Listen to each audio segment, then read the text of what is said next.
Hi, my name is Marlisa D. Gamblin, and I'm a policy advisor here at Bread for the World. What gave me the idea to design the simulation was actually a conference I went to. They were super interactive and I was able to learn a lot. I figured I could use the same approach to help people understand how our country has actually created the racial wealth, hunger, and income gaps that we see today.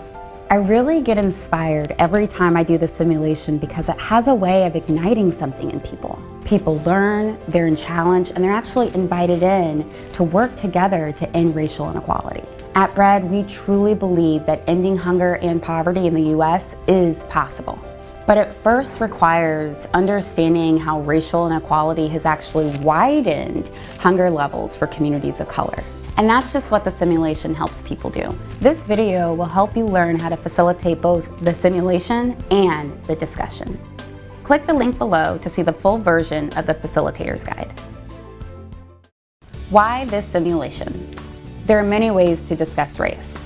What we have to remember, though, is that everyone brings their personal experiences with them in every subject, and race is no different. Also, some people have had good conversations when talking about race, and others have not. The good thing about the simulation is that it actually helps to break down some of those barriers that people might be bringing with them into the room. This is because participants feel slightly removed from their personal experience. This allows them to engage and learn.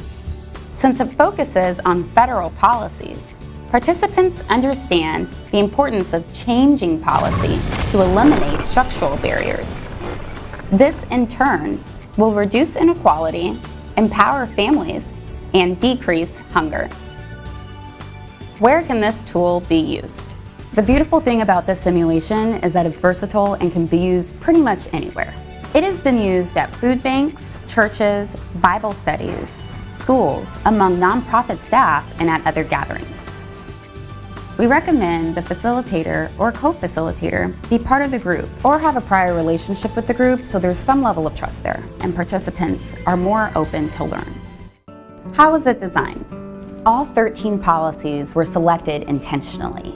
These policies had some of the most influential impacts on creating what we now know to be the racial hunger, income, and wealth divides we see today. We have more on this on the frequently asked questions section of the guide. How to prepare. In the guide, we actually provide a section that will allow facilitators to think more inwardly and reflect on things like privilege, race, and how the group might perceive them. We also provide tips on how to discuss race effectively in different group settings. After this, facilitators should go through the checklist, and then you're pretty much ready to go. Facilitating the simulation. Arrive 30 minutes before the simulation to set up.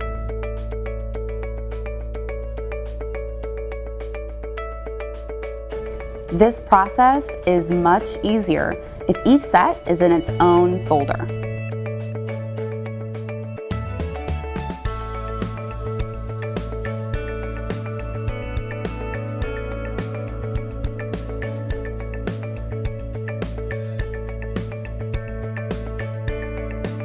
And don't forget your backup copy of the PowerPoint presentation, but only if you plan to use one, along with your timer. Allow for 10 minutes for the introduction, 25 to 30 minutes for the simulation, and 20 to 30 minutes for the large group discussion and next steps, or longer if you prefer. We've provided easy talking points in the PowerPoint, which is linked below. To do the simulation, participants should be seated in groups of 4 to 8 people, and draw from an envelope to select a race card. Half of the participants will receive black participant race cards, and the other half will receive white participant race cards. Starting with the participant with a white race card, have him or her read the policy card aloud, followed by the associated action. Remember, in each round, participants will either lose or gain a series of money, land, and opportunity lost cards. Set your timer for 25 to 30 minutes. During this time, we encourage you to walk around, listen to the groups, and answer questions that they might have. Give a time check at the halfway mark, and again with 5 minutes remaining, so groups can pace themselves. And at the end, participants should count how many cards they have. Facilitating the large group discussion.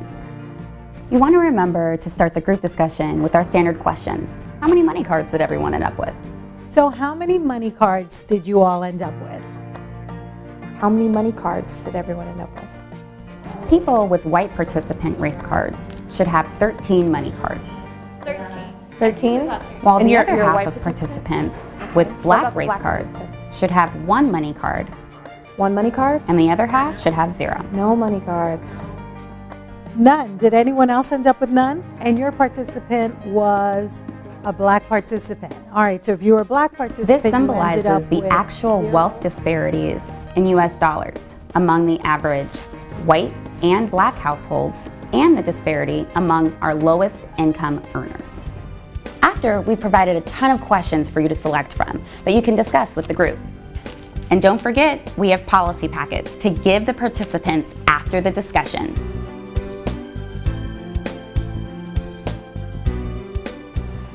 These are linked below.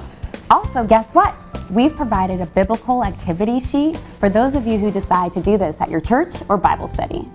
For more information, read the Facilitator's Guide and click through the resources located at bread.org/simulation.